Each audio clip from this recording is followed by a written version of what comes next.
तो हेलो दोस्तों, फिर से स्वागत है आपका आपके अपने YouTube channel Sonu RBSE and CBSE classes में। हम जो 10th क्लास है उसके साइंस के चैप्टर्स की सीरीज़ को कंप्लीट कर रहे थे और हमने जो हमारा लवण, क्षार तथा जो अम्ल है वो वाला चैप्टर उसमें बेसिक देख लिया था। अभी हम क्या करेंगे, अम्ल, लवण और क्षार के बारे में कुछ अलग देखेंगे। जिसमें जो लास्ट वीडियो है उसमें हमने इसकी डेफिनेशन देख ली थी कि क्या अम्ल होते हैं, जो एसिड है वो क्या होते हैं और जो आपके बेस है वो क्या होते हैं, और बेस तथा एसिड में जो डिफरेंस होते हैं वो हमने लास्ट वीडियो में देख लिया था। और जो हमारे दैनिक जीवन है उसमें कौन से एसिड हम यूज़ करते हैं, कौन से क्षार हम यूज़ करते हैं वो देख लिया था। अभी हम देखेंगे कि हाइड्रोजन गैस का जो परीक्षण है उसके बारे में हमने देखा था कि जो लास्ट वीडियो है उसमें हमने इसके बेसिक देख लिए थे कि हाइड्रोजन गैस है वो क्या होगी, इसका परीक्षण वो अभी हम देखेंगे। इसमें हमारे पास क्या होगा, जो हाइड्रोजन गैस है उसको एक प्रकनली के पास एक जलती हुई मोमबत्ती लाई जाती है। जो हाइड्रोजन गैस होती है वो एक प्रकनली होती है, उसके पास क्या होता है, हाइड्रोजन गैस के पास एक जलती हुई मोमबत्ती को हम लेकर आते हैं। तो क्या होता है, जो पॉप की ध्वनि होती है वो उसमें से उत्पन्न होती है। पॉप की ध्वनि होती है वो इस प्रकार से होती है आपकी, वो क्या होगा, उस हाइड्रोजन गैस में से उत्पन्न होगी। अभी हमारे पास एक ये न्यूमेरिकल है, इसमें देखते हैं पहले। इसमें क्या होगा, जो हम एक बीकर है उसमें हमने गैस भर रखी है, कौन सी, जो जिंक के टुकड़े है वो है और जो सल्फ्यूरिक अम्ल है वो है। उसमें से हमारे पास क्या होगा, जो हाइड्रोजन गैस है वो यहाँ से होकर इस पात्र में क्या होगी, जो आपकी हाइड्रोजन गैस है वो यहाँ आएगी।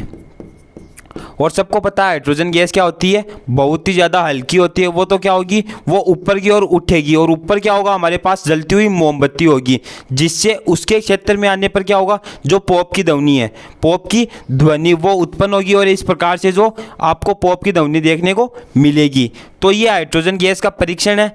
इसके बाद में हम देखेंगे कि जो अम्ल है और जो आपके क्षारक है, मतलब एसिड तथा बेस में क्या होता है, जो धातु कार्बोनेट तथा धातु बाइकार्बोनेट है उसके साथ जो इसकी अभिक्रिया है, मतलब रिएक्शन होती है, उसके बारे में हम देखेंगे कि एसिड और जो बेस है उन दोनों की धातु कार्बोनेट तथा धातु बाइकार्बोनेट के साथ रिएक्शन किस प्रकार से होगी। इसमें क्या होगा, हमारे पास जो अम्ल होता है, अम्ल मतलब एसिड की अगर हम धातु कार्बोनेट के साथ रिएक्शन करवाएंगे तो क्या होगा, लवण, कार्बन डाइऑक्साइड और जल हमारे पास प्राप्त होगा। क्या क्या, लवण, कार्बन डाइऑक्साइड और जल, ये तीनों चीज़ हमारे पास प्राप्त कब होगी, जब हम एसिड की रिएक्शन धातु कार्बोनेट के साथ करवाते हैं। अभी एग्जाम्पल के रूप में हम देखते हैं, ये हो गया हमारा एग्जाम्पल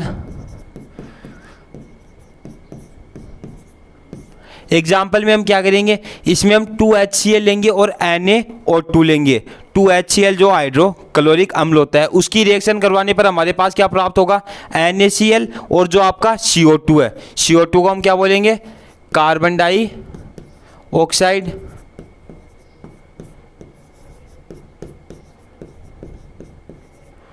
और H2 है, इसको हम जल कहते हैं। सबको ये इसके जो समीकरण है, ये जो रासायनिक सूत्र है वो सभी चीज़ों के आपको याद होनी चाहिए, तभी हमने जो आपका पहला चैप्टर है उसमें इनके जो बेसिक समीकरण होते हैं उसके बारे में आपको बता दिया है।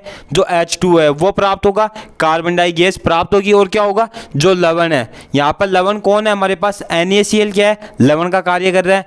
अभी हम क्या करेंगे, अम्ल तथा धातु बाइकार्बोनेट की रिएक्शन करवाएंगे, किसकी, अम्ल तथा धातु बाइकार्बोनेट की रिएक्शन करवाएंगे। तो क्या होगा हमारे पास, लवण प्लस CO2 व जल, वही चीजें हमें वापस प्राप्त होगी। अगर एसिड की हम धातु कार्बोनेट के साथ करवाते हैं तो लवण, जल और कार्बन डाइऑक्साइड गैस प्राप्त होती है, और अगर एसिड की हम धातु बाइकार्बोनेट के साथ करवाते हैं तब भी हमारे पास लवण, कार्बन डाइऑक्साइड और जल ही प्राप्त होगा।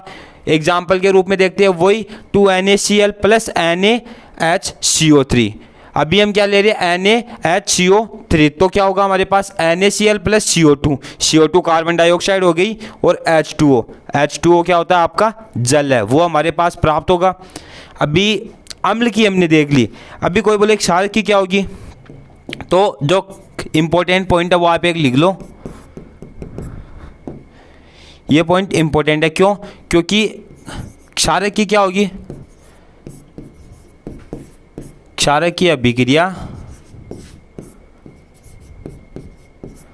धातु कार्बोनेट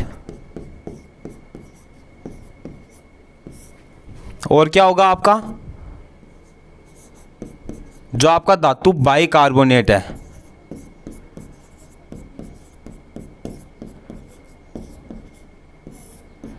के साथ क्या होगी, इसकी रिएक्शन नहीं होगी। ये चीज़ आपको ध्यान रखनी है। जो एसिड है, एसिड की जो रिएक्शन है उस हमने देख ली थी, और उससे हमें क्या प्राप्त हो रहा था, जो एसिड की रिएक्शन है उसमें हमें केवल एक चीज़ प्राप्त, तीन चीज़ें प्राप्त हो रही थी। पहली क्या थी आपकी, पहली थी लवण, फिर क्या था CO2 मतलब कार्बन डाइऑक्साइड, और फिर H2O मतलब जल।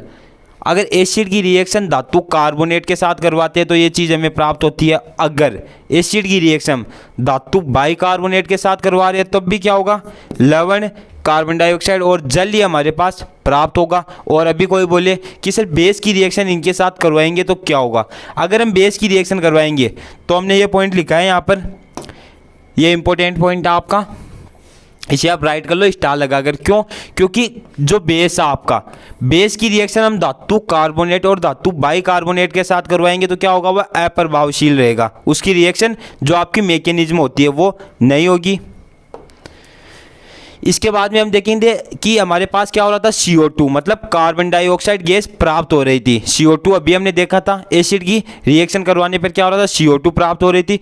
जो CO2 है उसका अगर हम परीक्षण करते हैं तो वो क्या होगा, CO2 को चूने के पानी में प्रवाहित करने पर पानी दूधिया हो जाता है। अभी बोले चूने का पानी किस प्रकार से, आपने जो चौक होती है, पहले क्या होता था, जो स्कूल है वहाँ पर ब्लैक बोर्ड आते थे, अभी क्या होता है वाइट बोर्ड और डिजिटल बोर्ड है, उसका उपयोग ज़्यादा होने लग गया है। लेकिन जो ब्लैक बोर्ड है वहाँ पर चौक यूज होती है, तो चौक को अगर हम पीस कर पानी में डालते हैं तो वो क्या होता है, दूधिया होने लगता है, मतलब धूसर वाइट रंग में हो जाएगा।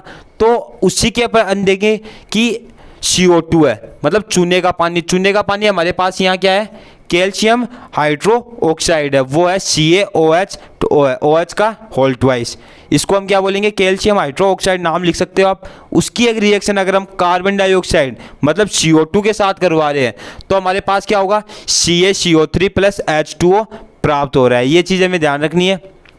ये क्या है, अभी हमने जो ये रिएक्शन करवाई है इसमें हमने CO2 है वो कम मात्रा में प्रवाहित किया है, मतलब उसकी जो मात्रा है वो निम्न रखी है, उच्च नहीं रखी। अगर हम CO2 को क्या करें, अधिक CO2 प्रवाहित करें, अधिक मात्रा में CO2 को प्रवाहित करते हैं तो हमारे पास क्या होगा, इसमें क्या होगा, वही आपकी CaCO3 को हम क्या करें, H2O मतलब जल के साथ रिएक्शन करवा रहे हैं और कार्बन डाइऑक्साइड के साथ, तो क्या होगा, CaHCO3 का होल ट्वाइस। उसकी जो यहाँ पर क्या है, ये आपका अधिक मात्रा में है, मतलब अधिक मात्रा में कार्बन डाइऑक्साइड है, तो ये इसकी जो रिएक्शन है वो इसकी विपरीत हो जाएगी। वो चीज़ आपको ध्यान रखनी है। अभी अगर इसे हम प्रयोग द्वारा देखें तो प्रयोग में क्या होगा, ये चीज़ है, ये चीज़ आप सभी जानते हो कि क्या होगा, ये क्या होता है, जो दो विलयन होते हैं उनको घोलने का कार्य करता है।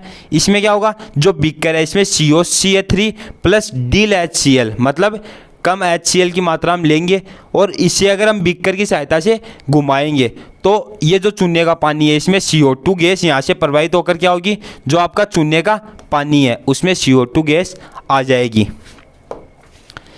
इसके बाद में हम देखेंगे कि जो आपका अम्ल है और क्षारक है, ठीक है, अम्ल और क्षारक की परस्पर अभिक्रिया है उसके बारे में। अगर हम अम्ल और क्षारक की परस्पर अभिक्रिया करवाते हैं तो हमारे पास क्या प्राप्त होगा, जो आपका लवण है, लवण और जल ये दोनों हमारे पास प्राप्त होंगे।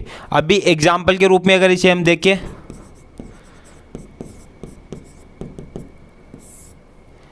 जो लवण और क्षार है, अम्ल और क्षार है सॉरी, एसिड तथा बेस, इसकी रिएक्शन अगर एग्जाम्पल में देखिए तो एग्जाम्पल में क्या होगा, पहले तो हमारे पास इसमें प्राप्त होगा आपका लवण और दूसरा जल, जिसको हम क्या है H2O बोल रहे हैं। अभी रिएक्शन देखिए तो रिएक्शन में क्या होगा, HCl लेंगे हम, HCl क्या होगा आपका हाइड्रोक्लोरिक अम्ल, इसकी रिएक्शन NaOH के साथ करवाएंगे तो क्या होगा NaCl प्लस H2O।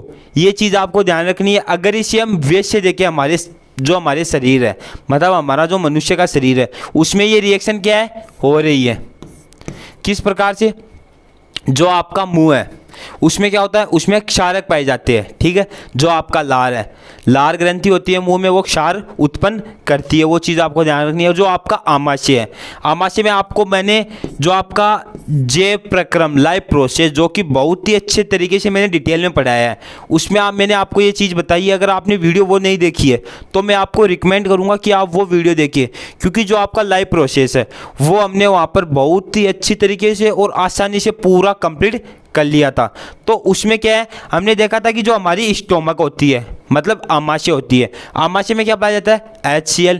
HCl को हम क्या बोल रहे थे, हाइड्रोक्लोरिक अम्ल, हाइड्रोक्लोरिक एसिड, HCl होता है। और मुंह में क्या देखा है हमने अभी, क्षारक। और जो ये रिएक्शन है उसमें हमारे पास क्या बन रहा है, लवण और जल बन रहा है। तो अगर किसी के एसिडिटी की प्रॉब्लम होती है उसके लिए हमारे पास इस रिएक्शन से क्या है, एक इलाज निकला है, उपचार निकला है। कैसे, मुंह में अगर क्षारक, सुबह अगर आप उठते हो, ठीक है, किसी के एसिडिटी की प्रॉब्लम ज़्यादा है, सुबह आप उठ रहे हो तो आपको क्या करना है, मुंह साफ नहीं करना है। सुबह उठते जो पानी से आप मुंह साफ कर रहे हो उस पानी को आप पी जाओ। क्यों, बोले ऐसा क्यों, अगर वो उसमें जो क्षारक है वो पानी के साथ घुलकर क्या होंगे, आपके आमाशय तक जाएंगे, तो वहाँ पर क्या होगा, जो आपका बेस है वो और आपका एसिड दोनों मिल जाएगा, मतलब अम्ल और क्षारक दोनों मिल जाएंगे। अभी हमने क्या देखा है, अम्ल और क्षारक मिलकर क्या करेंगे, लवण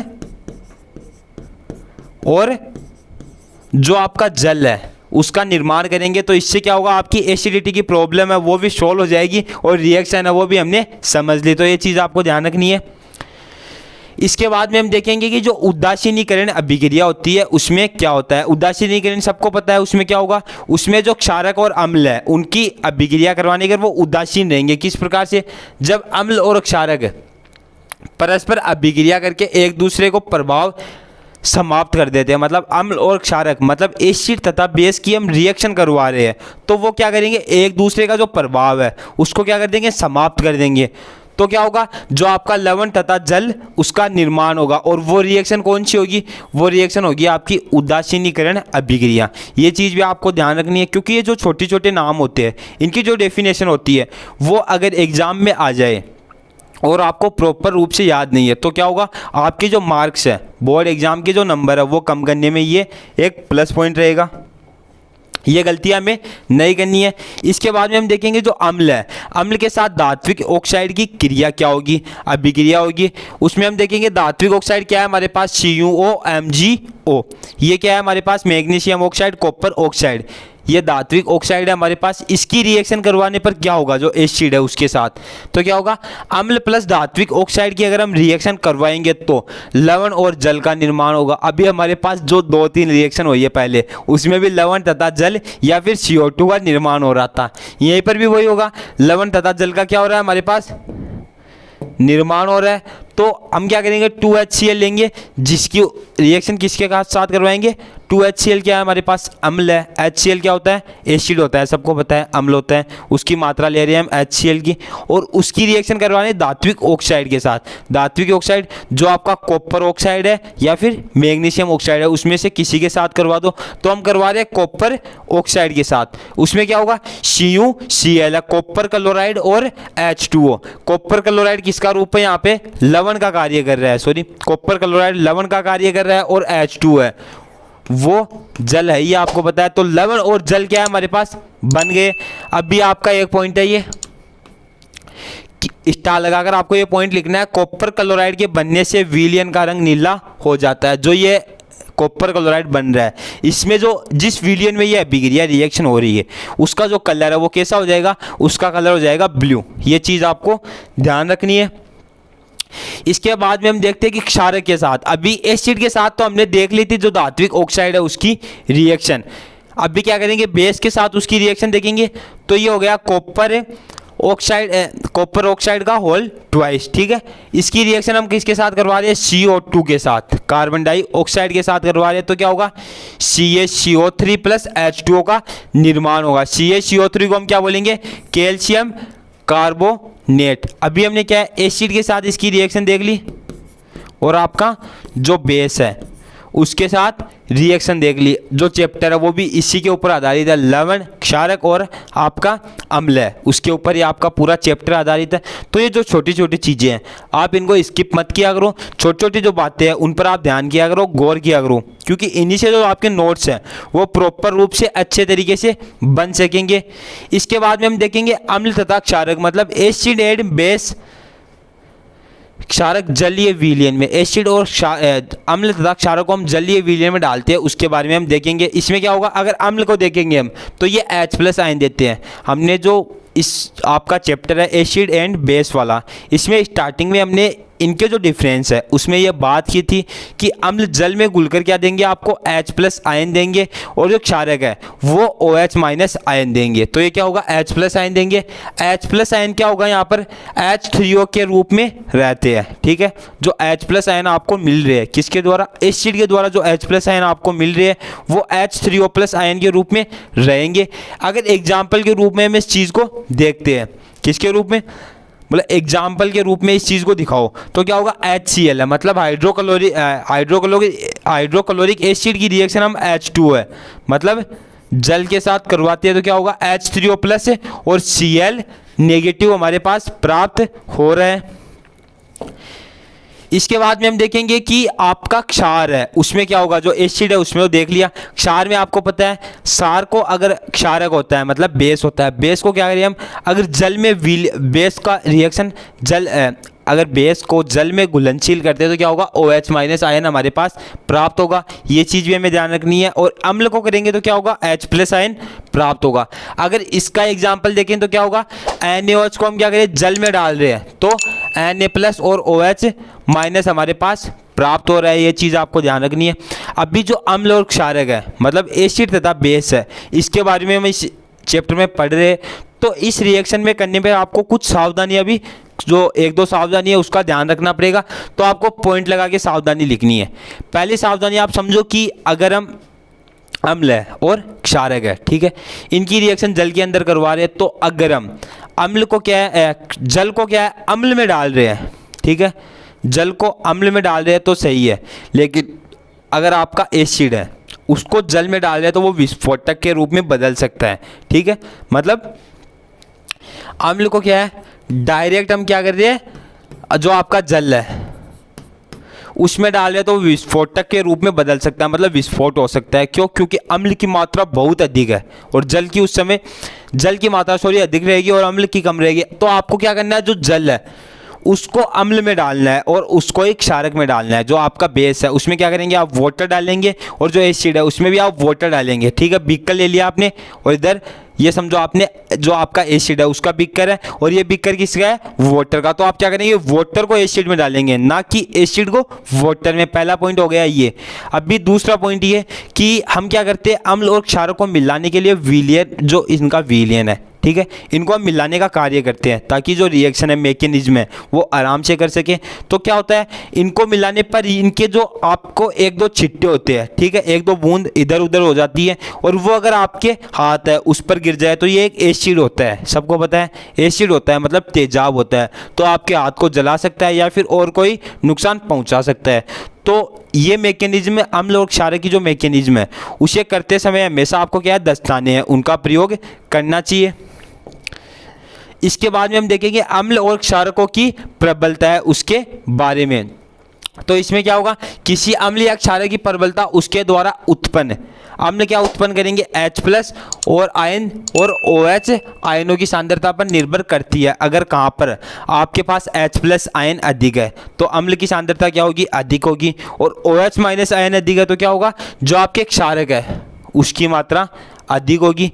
इसके बाद में इसकी प्रबलता को अगर हम मतलब मापे, किसके द्वारा माप सकते हैं, सार्वनिक सूचक के द्वारा। सूचक के बारे में भी हमने जो लास्ट वीडियो है उसमें सूचक देख लिए थे क्या होंगे। तो या तो इनकी मात्राओं को हम सार्वनिक सूचक के द्वारा माप सकते हैं या फिर सार्वभौमिक सूचक के द्वारा, सार्वभौमिक सूचक के द्वारा, जिसे हम pH में भी देख सकते हैं। ये चीज़ आपको ध्यान रखनी है।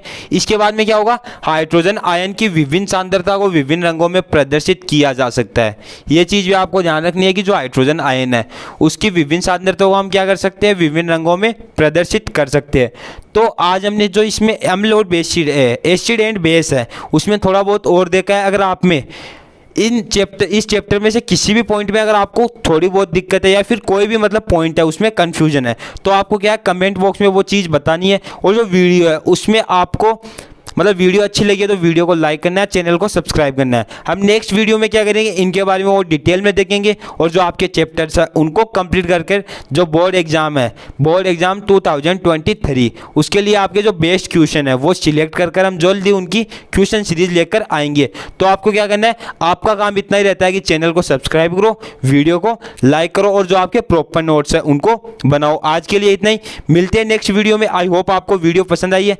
अगर वीडियो पसंद आई है तो चैनल को सब्सक्राइब कर दो और वीडियो को लाइक कर दो। थैंक्स फॉर वॉचिंग, धन्यवाद।